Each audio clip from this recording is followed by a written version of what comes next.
a whole war, a whole series of wars, a whole series of cataclysms. And you and I must know they cannot exist because it is not the will of God. If you believe in the fable of divine punishment for these things appearing, then you may think it's the will of God, but you'd be mistaken. Thy will is being done. Thy will is that perfection be made manifest.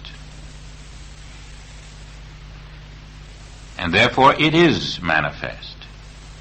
And manifestation does not mean what my eye sees. Manifestation means what is present, beyond the vision of my eye. Thy will is being done.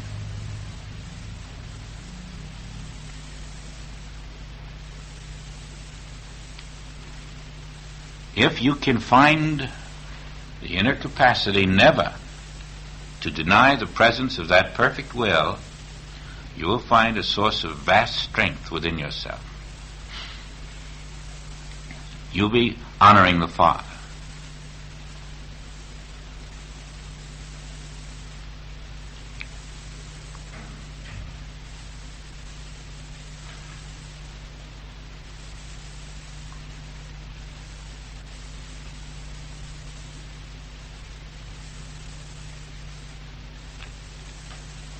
Now you turn to this human form.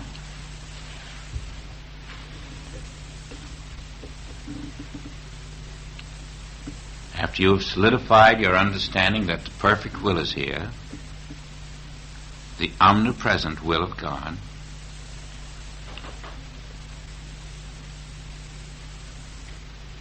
and you look at a doctor's diagnosis of your form, and he isn't aware of the perfect will of God. He isn't aware of the perfect manifestation of that will. He's got something on his diagnosis you don't happen to like very much. And so you're going to honor the 5 kings, or you're going to honor your mother. The perfect, invisible manifestation.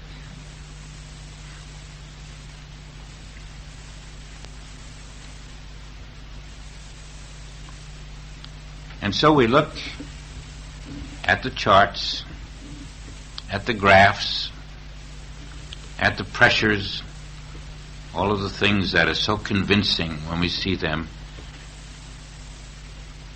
and we say, moon, stand still. Moon, stand still. The sun is shining. No one can fool me. It's not dark outside. That's the way human eyes see it. The sun is shining. The light of God is present, though it appear dark to man.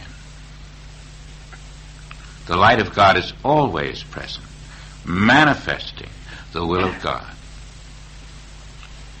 I am the light, not the chart, not the pressures, not the graphs. I am the light.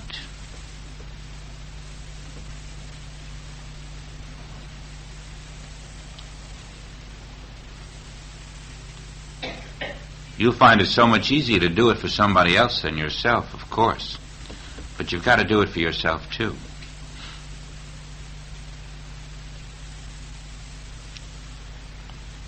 Now, start honoring the invisible manifestation without waiting for problems. It isn't necessary to wait until something's wrong. Honor the invisible manifestation. And you'll find that things don't become wrong. When your consciousness is on the invisible body, the invisible tree, the invisible bird, you will notice a new law taking place, the law of consciousness in truth.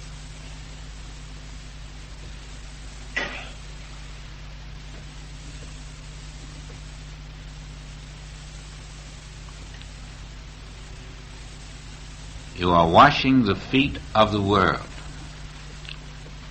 The Master, with his basin of water at the feet of Peter, is washing away the form, appearance, and is honoring the invisible manifestation. He's honoring his mother. The invisible manifestation is doing the will of God. Whoever does the will of God is my mother. When he washes the feet of Peter, which is the same as washing the feet of the world, he is honoring the invisible manifestation of each of us, which is doing the will of God. He's not taking the 5 sense viewpoint.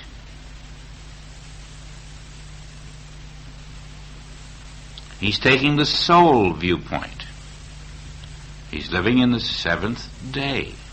In the 7th day you honor the invisible manifestation, not the visible. You do it consciously. You walk in the invisible manifestation through the conscious awareness of its presence. And that does the miracle because there is a spark ignited, an inner recognition. You are one with all, and you are quickened. You find yourself sitting back one day and suddenly you know all there is in your room is the invisible perfect light, containing every perfect idea. And then you look around at the chair, the sofa, the lamp, and you realize these are our visible concepts about that perfect, invisible light. The concepts aren't there at all. The perfect ideas in the perfect light are there, and you feel it. And you can feel a smile creeping across your soul as you know this, because it feels right. And when that happens, you're suddenly charged with a new kind of inner electricity. You can't do anything wrong. You're in a state of blessedness. You're one with that invisible light, and it's you. That invisible light, that invisible manifestation, that perfect will are all around us, and that's all that's here.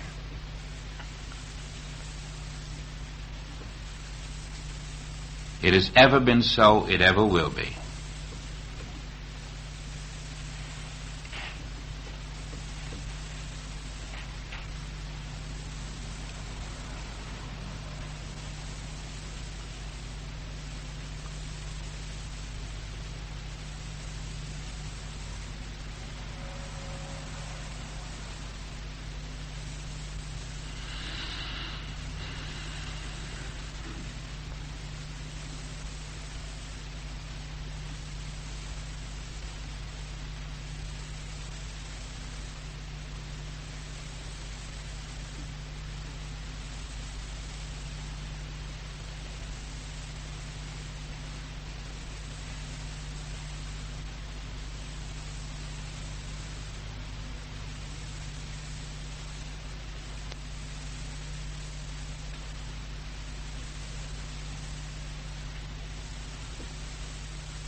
Now, if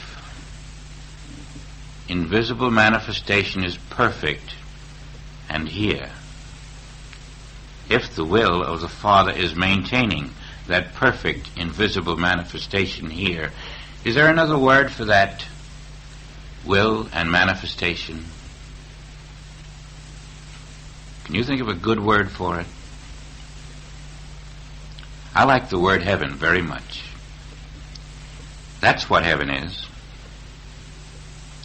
That means heaven is here. It has always been here.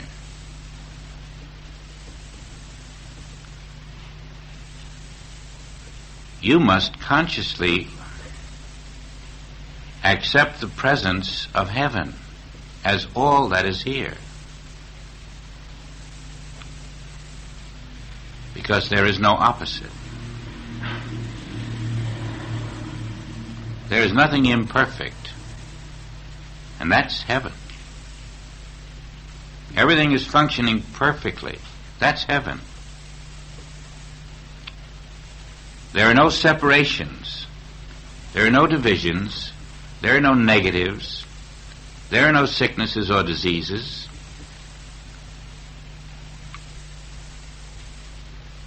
There is only perfect manifestation. We're not only entertaining angels unaware, but we're walking in heaven unaware.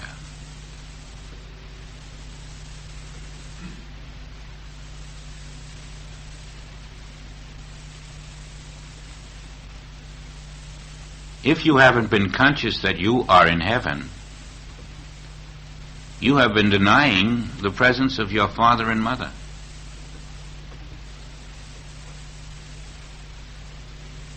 You have been walking in darkness where only light exists, and the 5 kings have fooled you.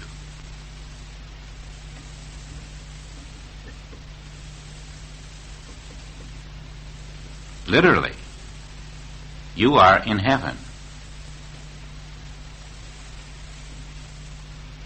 There's no other place to be. And we who are unaware of this, by the things we say and the things we do and the reactions we make to the visible world, we simply deprive ourselves of the treasures of heaven by not knowing we're in it. We're separated only in our false beliefs. Literally, we're not. We're separated from heaven only because we don't know we're in it. And every time you are expressing something undivine, you're simply walking out of the Garden of Eden in a form that has no reality, no creator, nothing to sustain it, and it's just a little leaf on a tree that ultimately must wither. But the tree of life, the reality, the heaven, where manifestation is divine, is right here. Nobody can stop you from honoring it, except one of those 5 kings.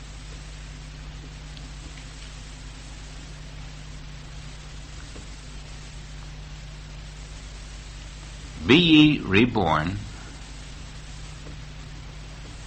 from the world to heaven.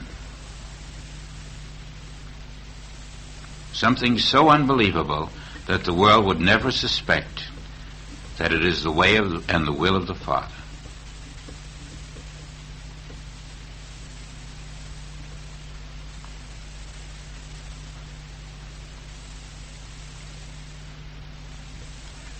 Because the mind is incapable of this, and the soul alone is capable of it, the only way you can honor Mother, Father, again, is through your soul awareness. 5 commandments, and each one of them telling you to be ascended to soul awareness,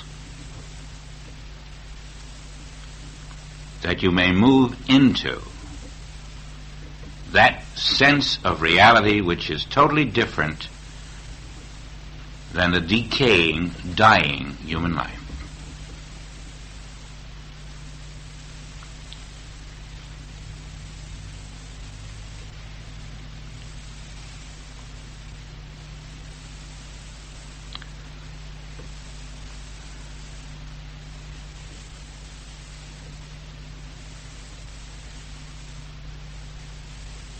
It would appear to me that the disciples had, to a great measure, attained some level of this awareness, or the Master would never have said, "These are my mother, my brethren, and my sister, because they do the will of God." They were doing the will of God. They were aware of divine manifestation. They were learning to live here in heaven. That's where divine manifestation is. And that's what it is. They were learning of heavenly things.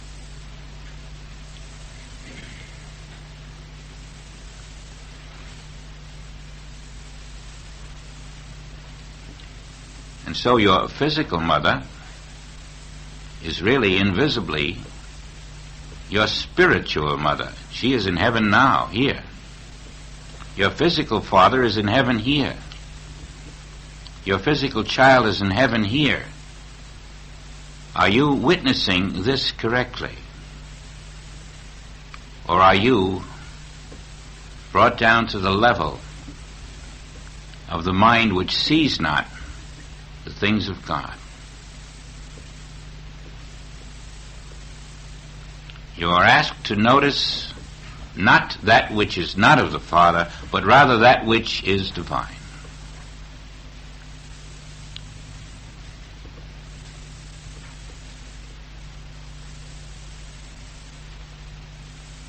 We are all being lifted to our own divinity. We are wiping the dust of mortality from our feet.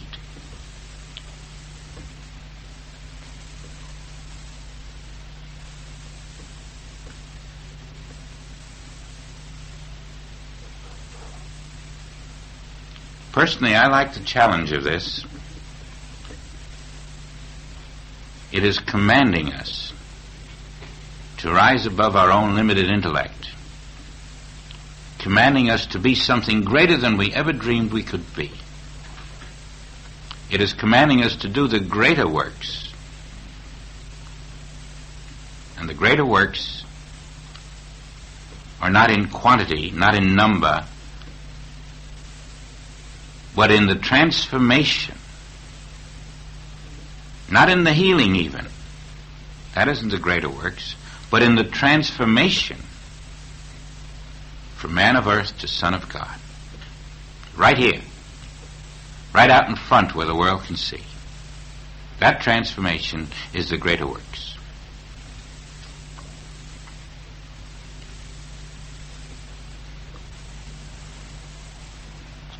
Our assignment is to take the second half of that commandment and to live with it until it is something we understand.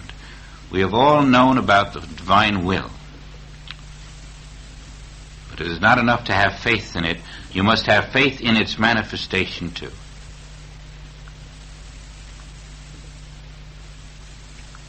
Work with that. Work with it until you only know divine manifestation and know all that is not divine manifestation is untrue.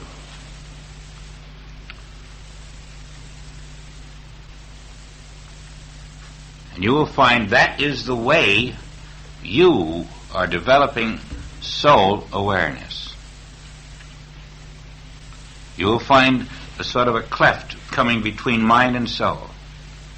Mind will say, what about this? And soul will say, no. And they'll be separated. You'll be separating mind and soul until, through this, you're separating the wheat and the chaff, the wheat and the tares. Soul will see reality, mind will see unreality, and you will not respond to what mind sees. Soul will dominate. You won't take dominion over matter. You'll recognize its unreality. You will feel your divinity. But you must work with that second half of the fifth commandment and really understand it and meditate with it. Be still with it a great deal. Take people you see one at a time in your consciousness and accept them as the invisible manifestation of God, perfect as the Father. And you'll begin to know that your soul is quickening you.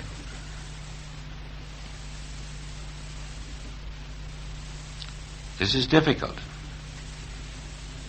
It's mostly difficult because it is relatively new. We've been trying to see the Christ of everybody, but only because we've been told to do it. We haven't understood what we were doing.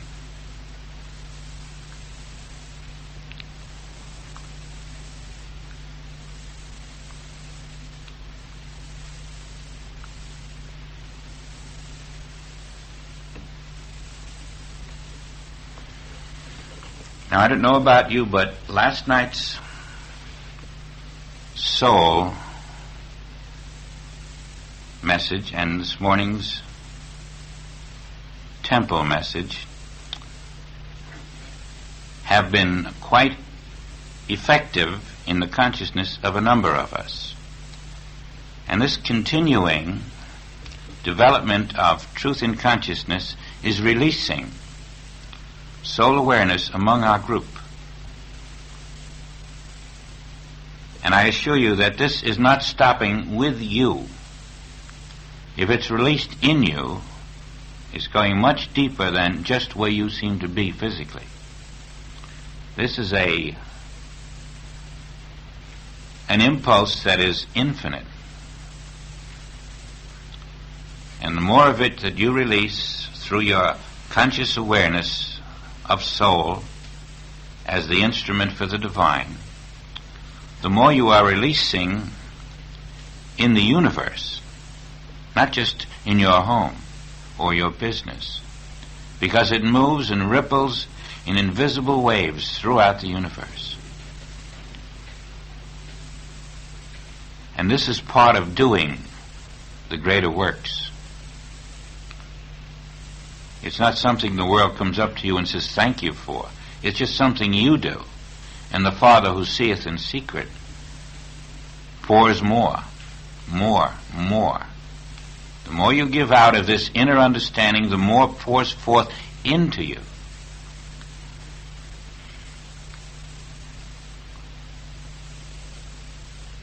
And you'll need no one to tell you that you are moving into the sacred chamber of divine being. Every moment of truth, every moment of soul activity is drawing from the infinite essence and lifting you into the permanent body of the soul. The slightest thing that you overcome is another moment in which essence is extracted and soul body is perfected. Always the curtain of unreality is parted, and there stands yourself. You are really washing the feet of the world.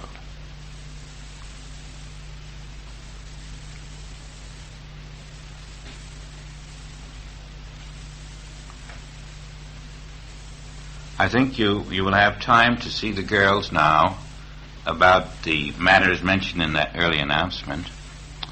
And we'll see you bright and early tomorrow. I noticed we were comfortable tonight, and that's nice. Tomorrow morning, then, we'll resume the commandments, probably. And I want to have a session on the healing consciousness sometime. That's a must. Because the healing consciousness is actually nothing more than the 10 Commandments in action.